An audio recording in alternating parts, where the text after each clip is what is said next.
નમસ્કાર, હું છું પ્રિયંકા. તમે જોઈ રહ્યા છો સિટી કવરેજ ન્યૂઝ. આજના મુખ્ય સમાચાર. પવિત્ર શ્રાવણ માસના પ્રથમ સોમવારે પવિત્ર સોમનાથ જ્યોતિર્લિંગ ખાતે મોટી સંખ્યામાં ભક્તો ઉમટ્યા હતા. સોમનાથ મહાદેવને આ પાવન દિવસે ભવ્ય રીતે બિલ્વપત્રના શૃંગારથી સજાવવામાં આવ્યા હતા. આ વિશેષ શૃંગાર દર્શનાર્થીઓ માટે એક આકર્ષણનું કેન્દ્ર બન્યું હતું અને અનેક ભક્તોએ પોતાના અંતરમાં શ્રદ્ધા અને ભક્તિની ભાવનાથી પરિપૂર્ણ દર્શન કરી અને ધન્યતા અનુભવી હતી. સાથે જ સોમનાથ મહાદેવના દર્શને આવતા યાત્રીઓની સુવિધામાં વધારો કરાયો છે. અદાણી ફાઉન્ડેશન દ્વારા શ્રાવણ મહિનાના પ્રથમ સોમવારે દર્શનાર્થીઓની સુવિધામાં ઉમેરો થાય એ માટે ગોલ્ફ કાર્ટ આપવામાં આવી હતી. આ ગોલ્ફ કાર્ટનું કલેક્ટર એનવી ઉપાધ્યાય દ્વારા લોકાર્પણ કરવામાં આવ્યું હતું. ગોલ્ફ કાર્ટમાં ડ્રાઈવરની સુવિધા ઇન્ડિયન રેયોન દ્વારા પૂરી પાડવામાં આવી છે. જૂનાગઢની વાણંદ સોસાયટીમાં શ્રાવણના પ્રથમ સોમવારે 11,000 કિલો બરફથી અમરનાથનું શિવલિંગ બનાવાયું. જૂનાગઢ શહેરના દાતાર રોડ સ્થિત વાણંદ સોસાયટીમાં આવેલ અમરનાથ મહાદેવ મંદિરે શ્રાવણ માસના પ્રથમ સોમવારે બર્ફીલા બાબાનું આબેહૂબ શિવલિંગ બરફથી બનાવવામાં આવ્યું હતું. તેમજ બરફનો એક ખાસ રસ્તો બનાવવામાં આવ્યો હતો, જેમાં નીચે બરફની પાટો રાખવામાં આવી હતી. ભાવિકોએ ખુલ્લા પગે બરફ પર ચાલીને ગુફામાં પ્રવેશ કર્યો હતો અને બરફથી બનેલ અમરનાથ લિંગની પ્રતિકૃતિના દર્શન કરી અમરનાથ યાત્રા કર્યાની અનુભૂતિ કરેલ હતી. સોમવારના આ કાર્યક્રમમાં અમરનાથ યુવક મંડળના 25થી વધુ કાર્યકર્તાઓ છેલ્લા 6 દિવસથી જહેમત ઉઠાવી રહ્યા હતા. આ આયોજનમાં 100 કિલોની 110 પાટ એટલે કે 11,000 કિલો બરફનો ઉપયોગ કરવામાં આવ્યો હતો. જૂનાગઢ જિલ્લાના 50,000 સહિત દેશના 65 લાખ ઈપીએફ 95 આધારિત પેન્શનરોને વર્ષોથી નજીવી રકમનું પેન્શન મળે છે. હાલમાં કાળઝાળ મોંઘવારીના કારણે આ પેન્શનની રકમમાં પેન્શનરો સમાનભેર જિંદગી પણ નથી જીવી શકતા. ત્યારે કાળઝાળ મોંઘવારીને ધ્યાને લઈ તમામ પેન્શનરોએ માસિક 10,000નું પેન્શન આપવા માટે Kutch Kathiawad and Gujarat retired employees યુનિયનના પ્રમુખ સલીમ ગુજરાતી દ્વારા માંગ કરાઈ છે. આ અંગેનું એક આવેદન રાષ્ટ્રપતિને સંબોધીને જૂનાગઢ જિલ્લા કલેક્ટરને અપાયું છે, જેમાં સત્વરે નિર્ણય લેવા માટે માંગ કરાઈ છે. જૂનાગઢમાં રાષ્ટ્રીય ગ્રામ સ્વરાજ અભિયાનના 300 કર્મીને 5 માસથી પગાર ન મળ્યો. આજે પગાર મુદ્દે રજૂઆત કરવા માટે ગાંધીનગર જવા રવાના થયા. જૂનાગઢમાં રાષ્ટ્રીય ગ્રામ સ્વરાજ અભિયાન અંતર્ગત કામગીરી કરતા 300થી વધુ કર્મચારીઓને 5 મહિનાથી પગાર મળ્યો નથી. માર્ચ મહિનાથી લઈને જુલાઈ મહિના સુધીનો આ કર્મચારીઓનો પગાર બાકી છે, જેને કારણે કર્મચારીઓમાં ભારે રોષ જોવા મળી રહ્યો છે. આગામી દિવસોમાં જ સાતમ આઠમના તહેવાર આવવાના છે. પગાર ન મળતા કર્મચારીઓને તહેવાર ઉજવવા કઈ રીતે તેની ચિંતા સતાવી રહી છે. દરમિયાન આજે 29 જુલાઈએ કર્મચારીઓ પગાર મુદ્દે રજૂઆત કરવા માટે ગાંધીનગર જવા રવાના થયા હોવાનું પણ જાણવા મળી રહ્યું છે.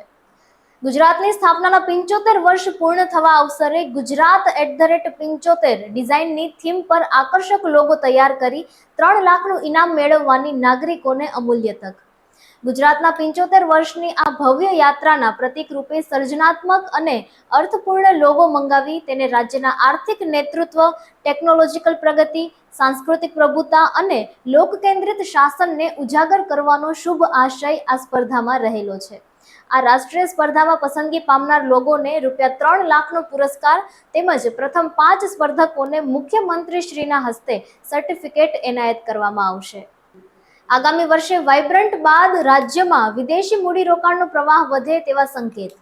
ગુજરાતમાં ₹3.47 લાખ કરોડનું સીધું વિદેશી મૂડીરોકાણ આવ્યું. રાજ્યમાં છેલ્લા 5 વર્ષમાં વિદેશી મૂડીરોકાણનો પ્રવાહ વધ્યો છે, પરંતુ 2025ના નાણાકીય વર્ષમાં 21% ઘટ્યો, જેના માટે વૈશ્વિક અનિશ્ચિતતા જવાબદાર. દેશના ઔદ્યોગિક અને વ્યાપારી રાજ્ય તરીકે જાણીતા ગુજરાતમાં વિદેશી મૂડીરોકાણનો પ્રવાહ પણ સતત રીતે વધતો રહે છે. ખાસ કરીને જે રીતે વાઇબ્રન્ટ ગુજરાતનું આયોજન થાય છે અને વિશ્વભરની કંપનીઓ ગુજરાતમાં પોતાના ઉત્પાદન સહિતના પ્લાન્ટ માટે જાહેરાત કરે છે, તેમાંથી ભલે તમામ વાસ્તવિકતા ન બનતા હોય, પરંતુ ચોક્કસપણે તેના કારણે ગુજરાતમાં ઔદ્યોગિક રોકાણનું આકર્ષણ વધ્યું છે.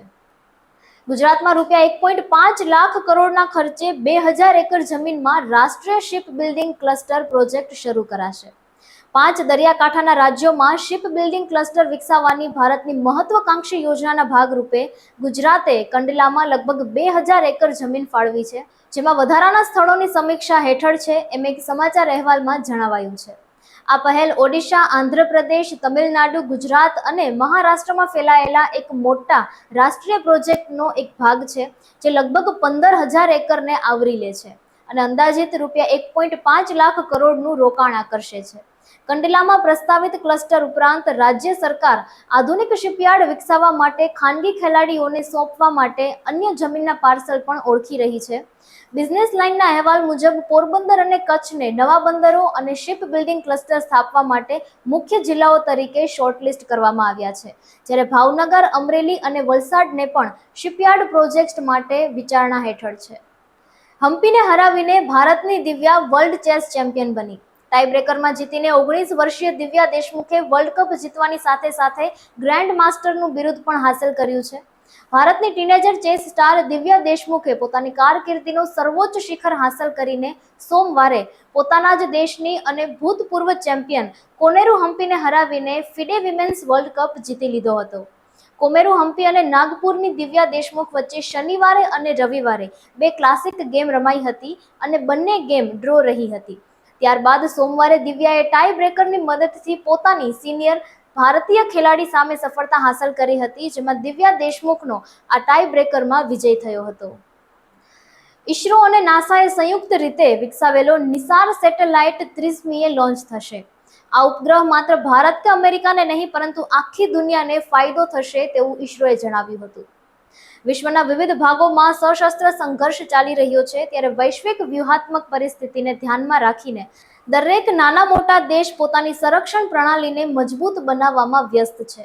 આ દરમિયાન ભારતીય અવકાશ સંશોધન સંગઠન ઇસરો અને અમેરિકાની નાસાએ સંયુક્ત રીતે નિસાર ઉપગ્રહ વિકસાવ્યો છે, જેને 30 જુલાઈ 2025ના રોજ લોન્ચ કરવામાં આવશે. સિટી કવરેજ ન્યૂઝના ડેઇલી અપડેટ માટે અમારી ચેનલને લાઇક કરો, શેર કરો અને સબસ્ક્રાઇબ કરો. આવતીકાલે મળીશું ફરી નવા સમાચારો સાથે. City coverage news Junagadh.